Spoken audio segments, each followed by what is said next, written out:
Hello, everybody. My name is Tim Alfredo, and welcome to Chat Desk Unplugged, Education and English Language Learning in Mozambique, a show that promotes the learning of English countrywide in a country that has a population of over 30 million people with an English proficiency rate of less than 10%. The big question we always ask is how to manage the students learning English in Mozambique. What challenges do they face? And how can we make it better? That's why every Wednesdays at 3:30 p.m., we are delighted to invite different guests on the show to talk about their experiences. And today, it's not going to be different. Today, I'm joined with a man who actually wears many different hats. He's a sales specialist, accountant, and is also a rap veteran with over 2 decades in the game. His first solo EP, Invictus, was launched in 2023, and 2 years later, he dropped Titanium not so long ago in March 2025, to be more specific, and has since been turning heads. But beyond the beats, he's got a story to tell about English opportunities and the art of expression. Please welcome the one and the only one, Mr. Paulino Marcus, a.k.a. Reed. Welcome to the show. Thank you, Tim. First time here, and it's already a big pleasure. I hope to give the people at home a big show. That's very good. I mean, Paulino, you've built a very successful career in sales and accountant. Mm-hmm. Both fields require communication. Sure. And then you're also involved in the entertainment industry, which is more specifically the music industry. Mm-hmm. Tell us, how did you first engage with the language, English? What was your first impression? My first engagement with English, it was very interesting. I was just a little kid. I was at primary school. And I had some friends, okay? Mm-hmm. And most of them, they used to say some words or short phrases in English at school. Actually, the phrases were not correct. But for me, as someone who didn't know by that time the right or wrong in English, it was something that was, I was going like, whoa, these guys are speaking English. These guys are talking. These guys are having conversations in English. But later on, I realized that that was not really English. Okay. Yeah. Just an example. One of them. It kind of sounded amazing to you. Yes. There was a guy, Simão Mate, a football player. Okay. We went to school together, and that was the guy who told me that muito obrigado in English is thank you very well. Wow. And I went home like, amazing. I can now tell people thank you very well. So I had this experience. And the other guy was Milton Bramo, a friend of mine. He's here in Mozambique still. And there was a phrase in a wall in our way to school. It was written there, the pioneers confused or something like that. And the guy was like, tap your nerves confused. And I'm like, that's amazing. This guy is reading, man. This guy is reading English. But at grade 7, 6, I met a friend. That guy was a genius. Okay. His name was André Nyamposa. And that guy was always carrying a book, English Semestre.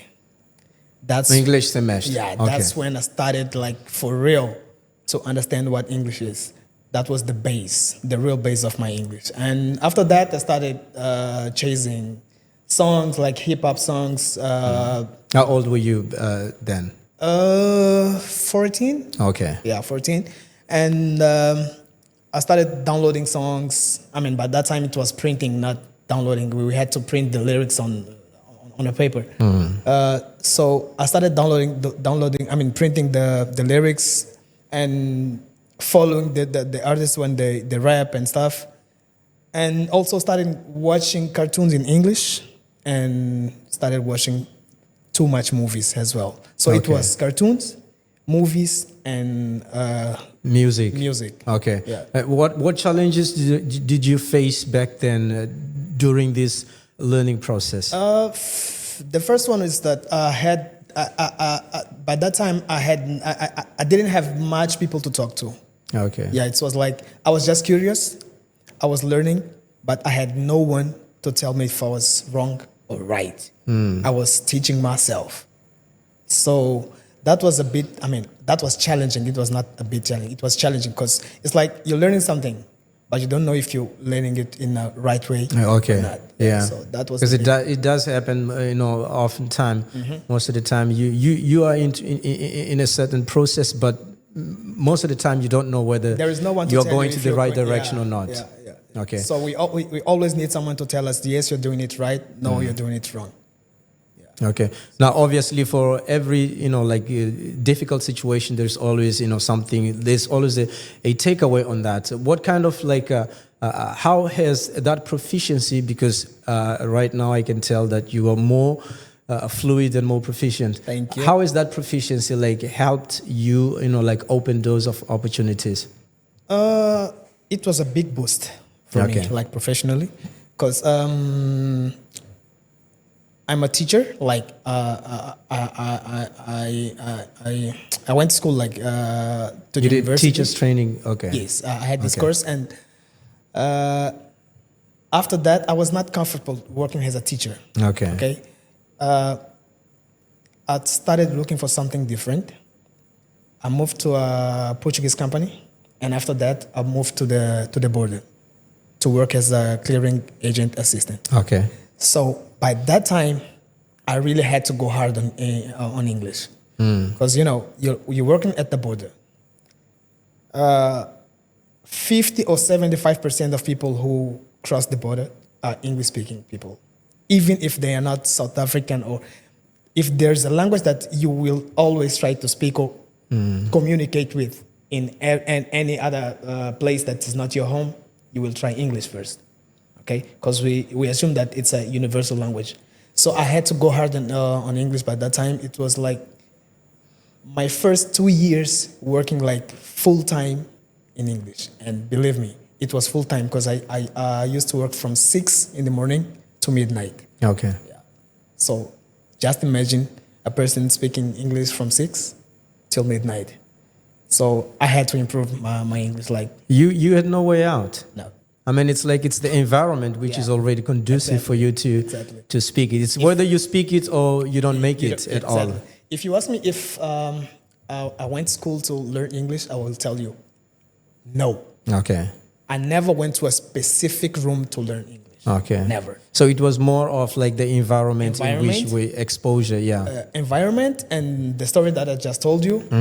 And also, I got the grammar part at school, from grade 8 to 12. Right. Yeah. So now tell me, because when you meet different people, they will tell you different stories about how. Some people will tell you how hard is it for them to learn English, to be able to be, as fluent as most people are. Of course, some people might tell you that, it's easy. And you do get different versions, from speaking to different people. Now, in your opinion, what would you tell to those who are actually, they find themselves hesitant to engage in this journey of speaking English? What's your pitch? What do you tell them? I will tell them that the same thing that Akon said about music once. English may not give you money, okay? Don't think English is synonym of money. It's not, but it's synonym of opportunities. Okay, I got to know very important people just because of speaking English. Okay, so if you want to knock doors and see them open, you have to have something to offer. To present, yes, Exactly. to offer, and English is one of them. It's one of them. If it's not the most one. So you have to have something to show people. Just for you to understand, I became a friend of one of these ambassadors here in Mozambique, just because of speaking a different language. Okay. Yeah, so if you want to keep yourself in a comfort zone with your old friends, talking the same thing every single day, like old stories, you can just skip it. Don't try anything different. Don't learn English. Don't do anything. Just live your life, speak Portuguese, and move on. Because when you talked about having having a friend from, did you say the embassy? Was that Morocco. Oh, Moroccan friend. Yeah. It's one of the things that I've noticed. It's sometimes we tend to paint a picture, like a wrong picture of some foreigners living in the country. Sometimes we think that they're not social, but when you look at it, sometimes it's because there is this language barrier limitation. Not comfortable. Yeah, they're not comfortable. Sometimes they're not good with Portuguese. You know, the same way we might not be very good with English. Well, so because of that language barrier, it ends up, creating that wall of separation. Let me ask you this: would you be talkative in China? Like they're speaking Chinese, right? No, I wouldn't. You see? Yeah. And if people ask you, why don't you talk to other people? Why are you always quiet? Yeah, they will look at you like this guy's rude, but you're not rude. You're just not comfortable with the language. You're not comfortable. Yes. Yeah. Even if, in as much as you might want to express yourself, but sometimes that's frustrating. You don't know how to. That's frustrating, man. Yeah. You're trying to tell something. You're trying to bring something from inside to explain people, and you can't. Mm-hmm. My friend, I think that's one of the worst things ever. Yeah. Well, you've been in the music industry, in the business. Mm-hmm. You've been rapping for almost 20 years. I would say that's longer than most of your fans have been alive. I mean, that's a very long time. It's 2 decades and plus. Sure. How has rap become your classroom in terms of learning new expressions, pronunciation, and even with slang? Because slang, it's part of our everyday conversation. Mm-hmm. What happens is that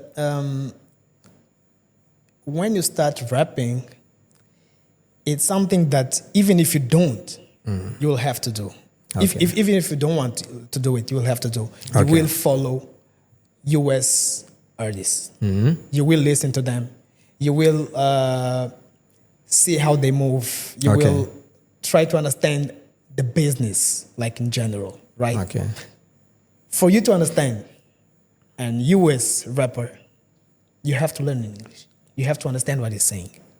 Mm-hmm. Yeah. At the beginning, it was just like listening to the songs. We didn't even understand what they were saying. But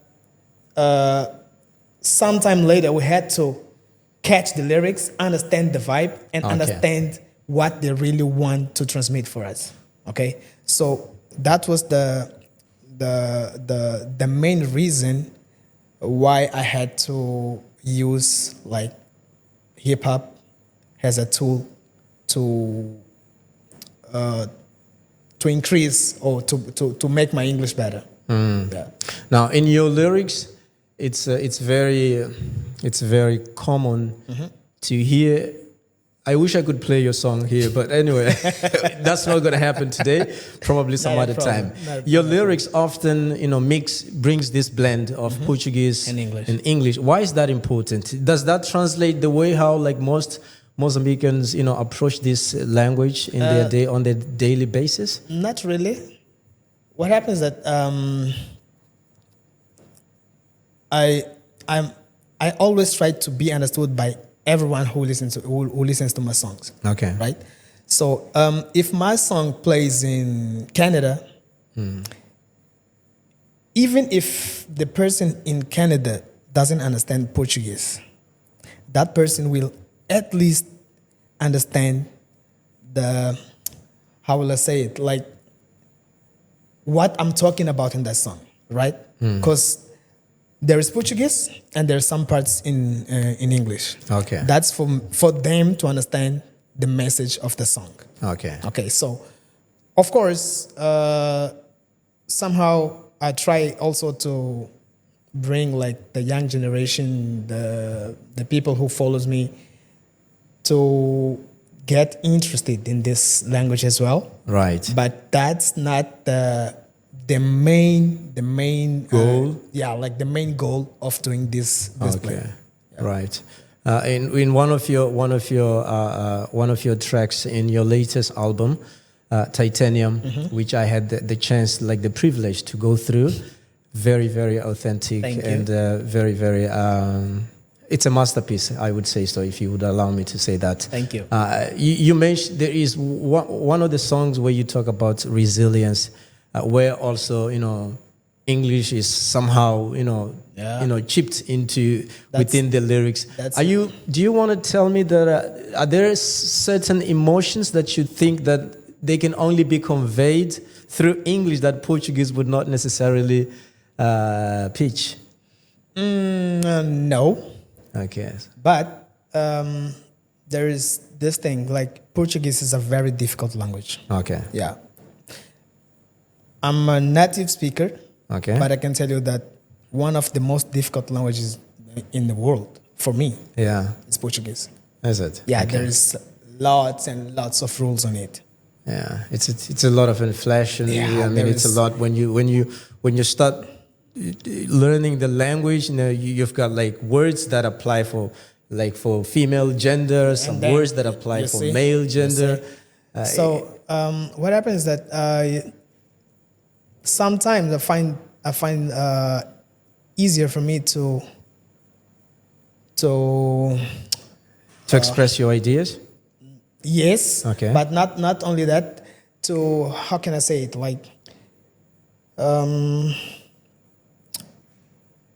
okay, it's expressing the ideas, but also to say like quickly the words. Okay. Okay.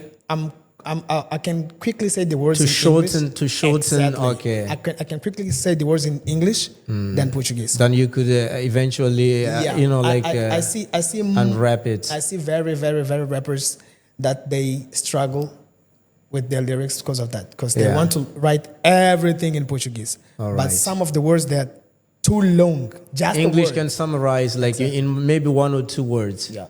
Oh, that's so that's something that I also use to make my lyrics sound more. I mean, it takes years of practice for you to discover that. Yeah. It's not easy to get into that. It's like you write, and you get it. You get at a point that you tell yourself like, it's not right because of this. So I have to remove this. Good. Well, let's get into our first segment, which is the etymology quest. Let's get in the intro.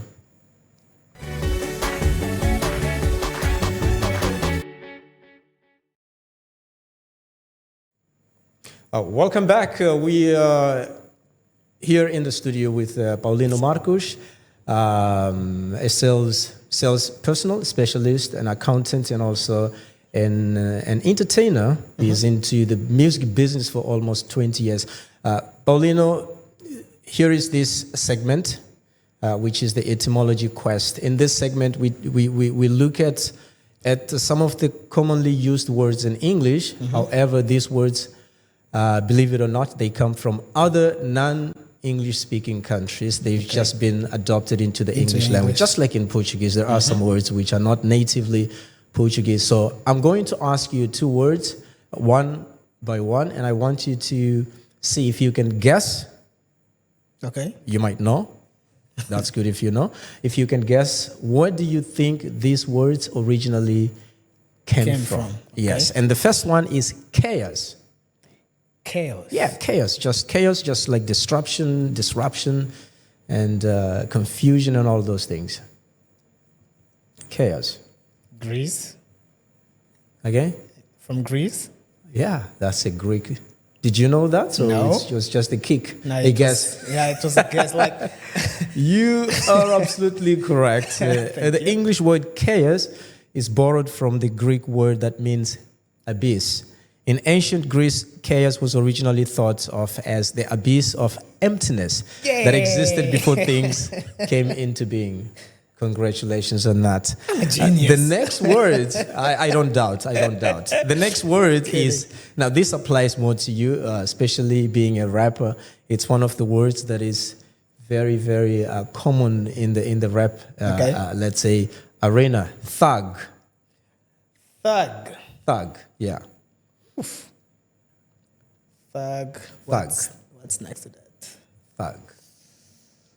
When you hear Thug Life, Yeah. what does that remind you of? Tupac. Yeah, of course. So where do you think this word, came from? Thug. No idea. You can guess?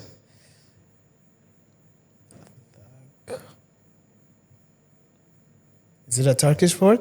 No, it's not. Spanish? It's not Spanish. One more guess? Africa? No, it's not Africa. Europe? No, Asia. Asia? Korea? No. Let me give you. It comes from, from Indian origin. It comes from India. The name was given by the British back in India in the 19th century to a member of a band of thieves and murderers. A thug would pretend to be friendly with a traveler and offer to share a journey. Then as soon as it was safe to do so, the thug would strangle and rob his companion. Interesting. Do we have thugs around in this modern day age? Yes, we do. We do. Yeah, we do. Quite a lot. Yeah, Plenty of them. I saw a video on WhatsApp 2 weeks ago. Okay. Of two friends, they were walking, and suddenly they went into a dark place, and one of them, he just started beating his friend with a bottle in the head. So I think we still have tags. Yeah, that was sad. Yeah. Very sad. Well, thank you. So that was Etymology Quest, a segment that looks into some of the origins of commonly used English words.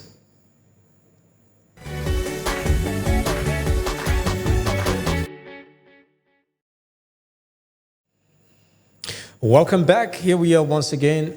Moving on, you are into sales. You are also into business, accounting and stuff, but you also rap. Now, this may seems like different skills apart, which actually some might think that they don't blend in as such. But are there any skills into using your storytelling abilities in music that can be applied into the corporate world? It's the opposite. It's the opposite. Yeah. Okay. Sales, sales techniques are applied to all and everything in life. Okay. Whatever you do in this life, you're selling. Okay. Okay.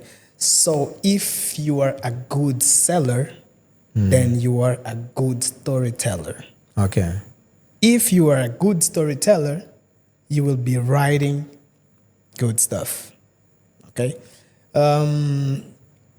Let's say, imagine if I want to tell people about how I feel after getting my heart broke.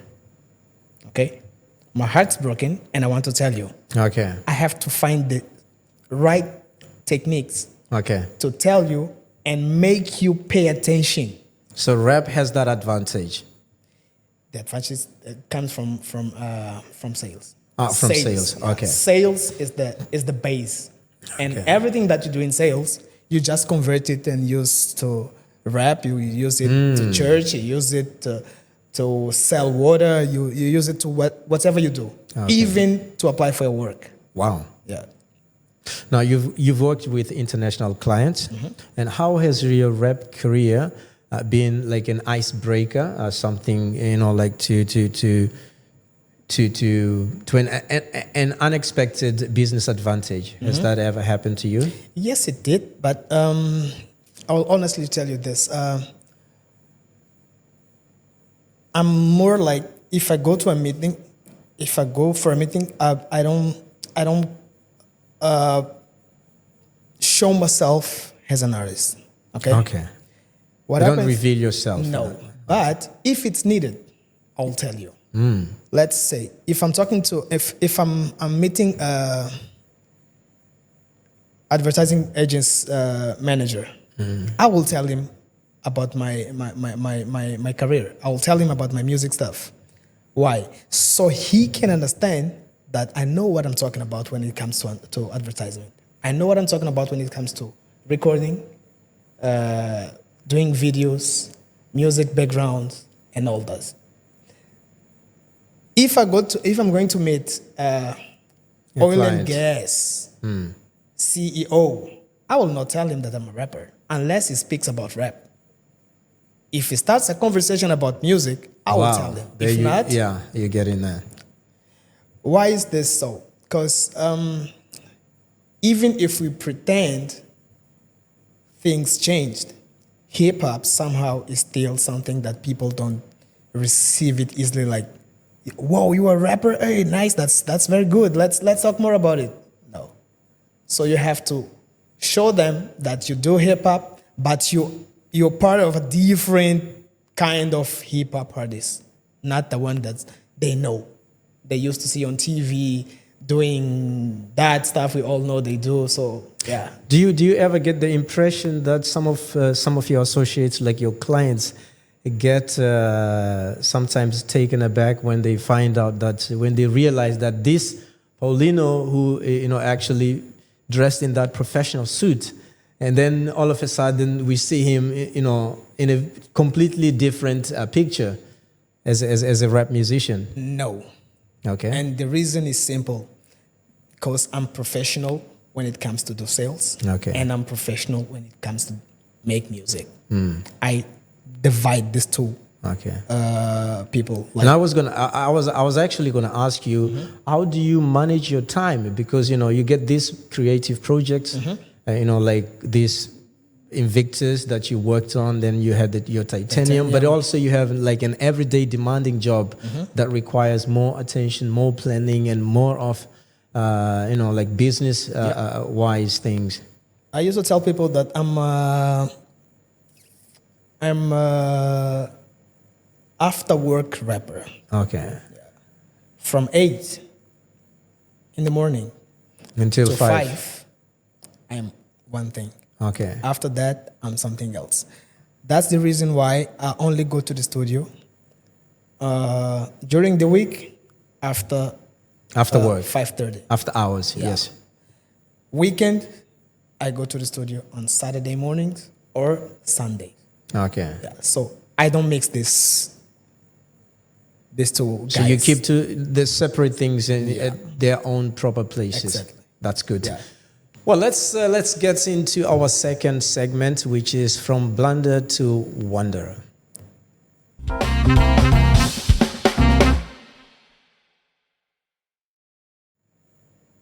Welcome back to our next segment, from blunder to wonder. This is a very light-hearted segment which looks into our past in the learning process. Those times in the past where we've made some crazy blunders, we've said something unknowingly that they were wrong, but of course, that's just part of the learning process. We continue. Still, we don't know, we're still making mistakes. We keep saying it, and people who might hear us making those mistakes, but they're not very courageous enough to correct us. They just look at us and say, like, that guy said something too stupid. Too stupid. He probably doesn't even know that he's making a mistake. Yeah. So these moments happen in life, in the learning process. Not only with English, I'm saying with anything you even in Portuguese, sometimes you keep learning Portuguese day after day, don't you? Yes, of Sometimes course. we say things incorrectly without even realizing it's incorrect. Sure. But later on in life, we realize that I've been making mistakes all this long. Has that ever happened to you? Do you recall any of that situation in English where you've said things but they were not correct, in the wrong context, sometimes even wrong pronunciation and stuff? Tell us. Lots. I had situation that I just got nervous. Okay. And I sounded like my tongue couldn't even move. Okay. I couldn't say, like, the words couldn't come out properly. Okay. And for a very long time, I used to write thanks without the H.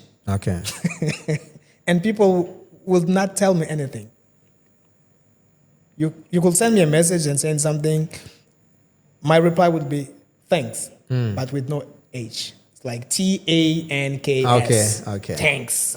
Okay, so your mistake was more like in written form. Written form, yeah. Okay, Yeah, I get that. I was written like thanks all the time. Was that before, like the improvement with technology where you've got automatic correction? Yeah. Like the keyboard. Yeah. It was by that time that we used to have those Nokia phones and stuff. Okay, the Bombinas style of thing, like the old-fashioned phones, mobile phones. The ones with the keypad, the physical keypad, yeah. not the touch screen technology. Yeah. So Okay. I used to write like thanks with no H. Okay. And some other things that I can't recall now, but I did too many mistakes. But at least the pronunciation was correct. Yeah, only thank for God. the only Thank for the God. written part. Thank It was God. like that was. Thank God. Do you recall of any other instance where maybe? Not really, but I remember that I have been through some embarrassing situations. Mm-hmm. Yeah, but I cannot tell you now like the exact situation, but I Yeah. remember that I had some situation that was like I get it. I could go home and stay like, what Yeah. was that? Well, thank you. So that was from blunder to wonder. Now, if you too have had some situations back in the past where you felt somehow embarrassed, I can tell you that, that was a process towards learning, and it takes time. If you don't make mistakes, obviously, there is no way of you assessing yourself that you are in the journey towards making some sort of improvement. So that was from blunder to wonder. Let's get the outro.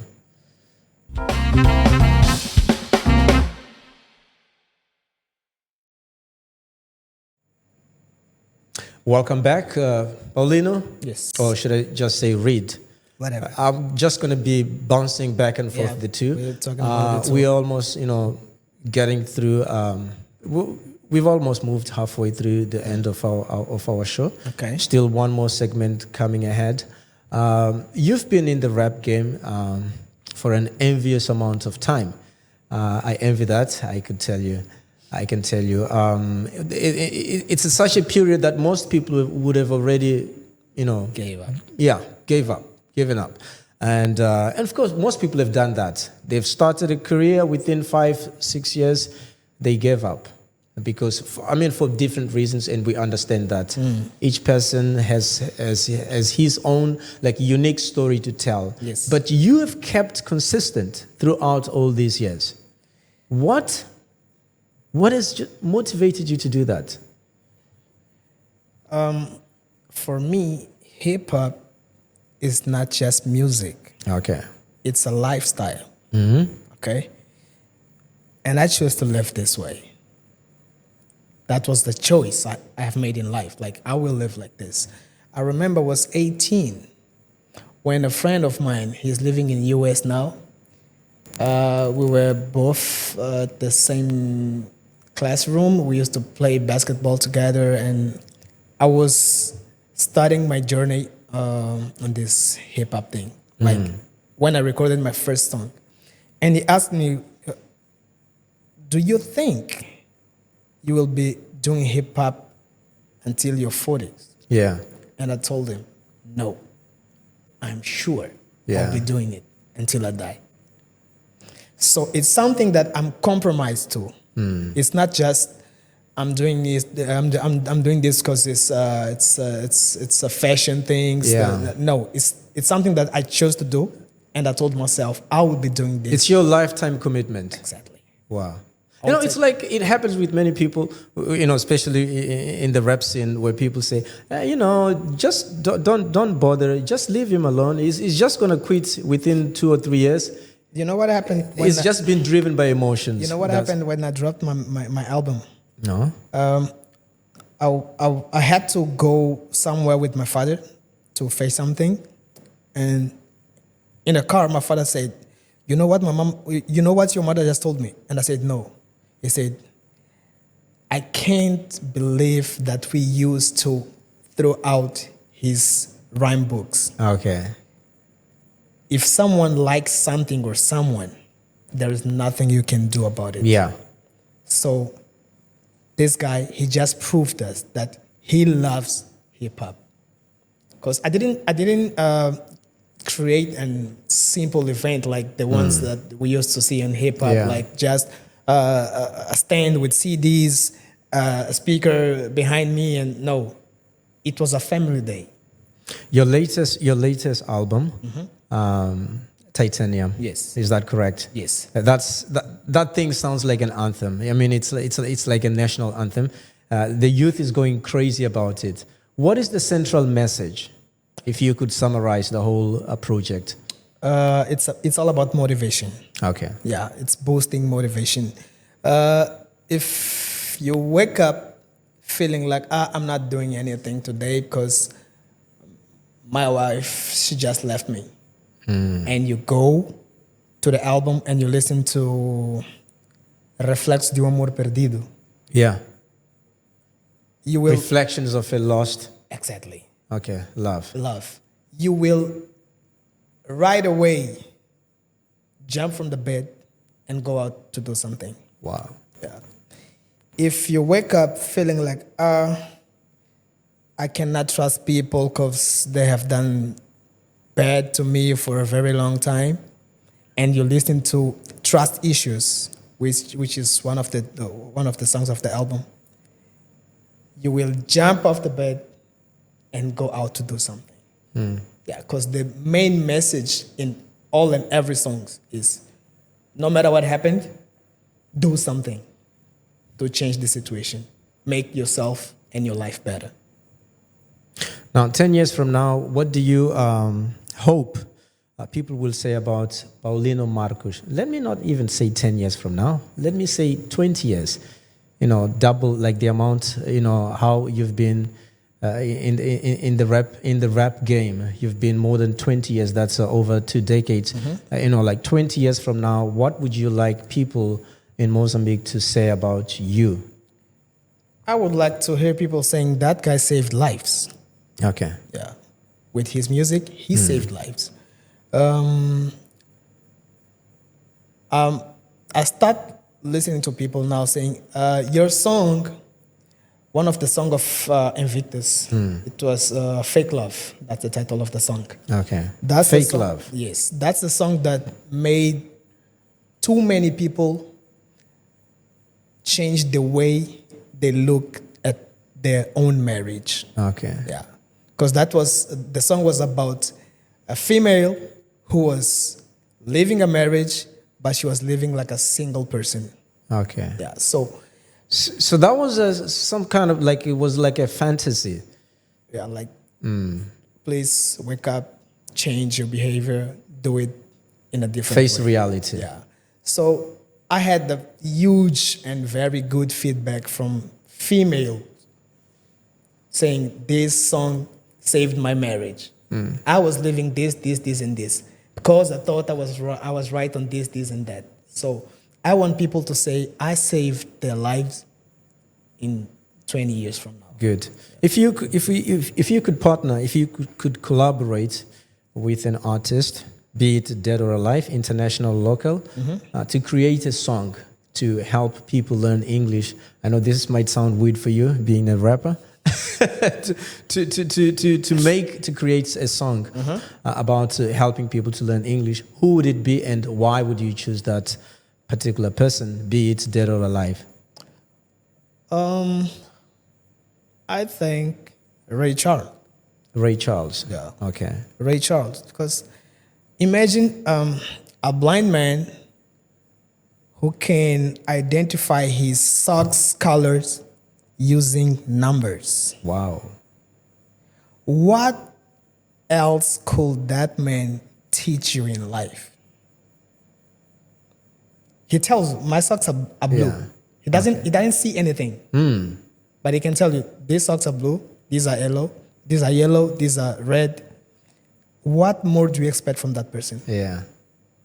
I get that. Yeah. I get it. So It's amazing. yeah. Fabulous. Yeah.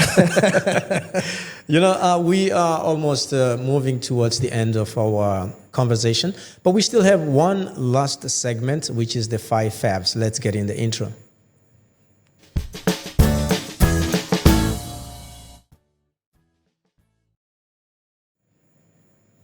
Welcome back. Nearly running the end of our show, Mr. Reed. We have this one final segment, which deals with your 5 favorite English related things. It's okay if you don't have some. But I would like to find out more from you. I've got, like your favorite English word, your English phrase, idiom, your English song, whatever. I'm going to be asking you one by one. Okay. The first one is, what is your favorite English word? One word. What is your favorite English word? I've had people tell me some very weird and strange word. My favorite English word, do I have one?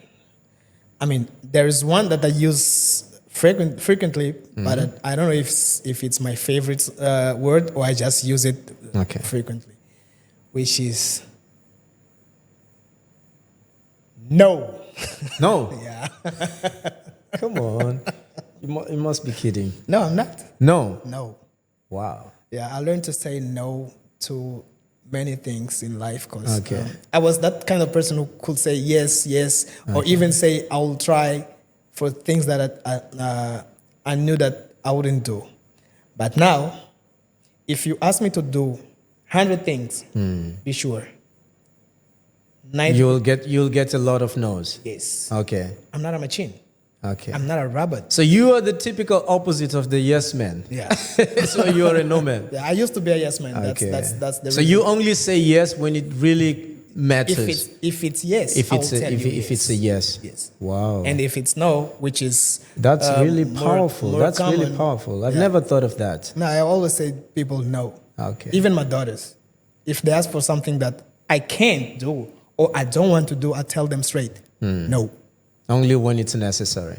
Okay. What about your favorite English phrase or idiom? Be yourself. Everyone else is taken. Be yourself. Okay. Everyone else is taken. Okay. Be yourself because everyone else is taken. Why is that so? Can you tell us what's the meaning of that? I think we should all be genuine in life. Okay. Why should I try to be you if you already exist? That's deep. Yeah. It hits deep. Why should I try to be someone else if that person is already there? Already exists. So I have to be myself. That's really powerful. The next one, what is your favorite English song or lyric? My favorite English is Asia Jailer. Asia? Jailer. Jailer by Asia. Okay, I see that. Mr. Jailer. I get that. I'm talking to you, Jailer. What? Stop calling me a prisoner. Yeah. That's a nice one. What is your favorite English book or author, if you have one?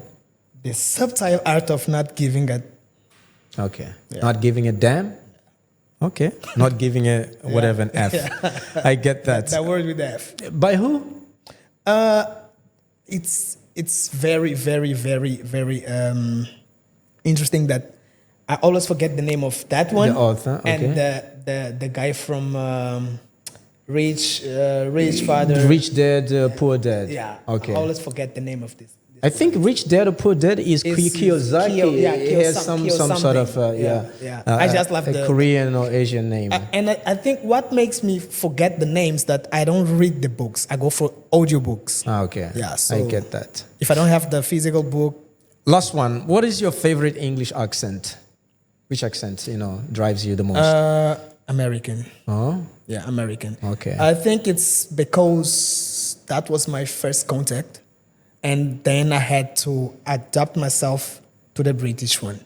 All right. So even today, I still struggle a little bit with the British accent. Okay. Yeah. Thank you. So that was not our, but Mr. Reed's, Paulino Marcos' 5 favorite English-related things. If you also have your 5 favorite English-related things, we would like to hear about those. You can also post them in the comment sections of this platform, Facebook or YouTube.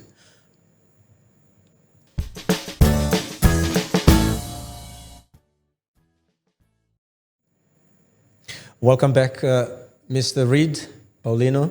We've reached the end of our discussion of our chat. That was very quick. Relaxed chat, and Fast and furious. it's been an honor to be with you right here on this show. Just let you know that you are always welcome to come over anytime you wish to, just to say hi to us and also to your viewers, the audience, your fans at large. One final, let's say, your final thoughts, your final message. Only say thank you for your team, for the TV, and for all the followers that I have. And it was a big pleasure being here. I hope to be back soon with anything new to present. You're welcome.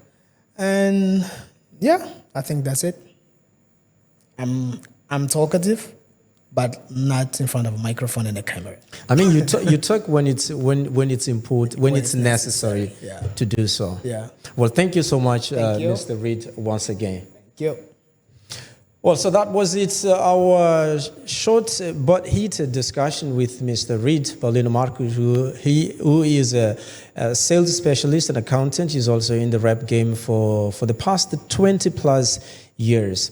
Now, to our viewers out there, just remember that education is a collective effort. Whether you are a teacher, you are a parent, you are a policymaker, together we can transform the way how education is conducted in Mozambique. Your actions and words count. Now, if you've enjoyed this episode, don't forget to share, comment, like, and subscribe for more future episodes of Chat Desk Unplugged with me, Tim Alfredo, right here on Mindcast TV. Ciao, ciao. Stay safe, stay tuned. Keep learning, stay wise.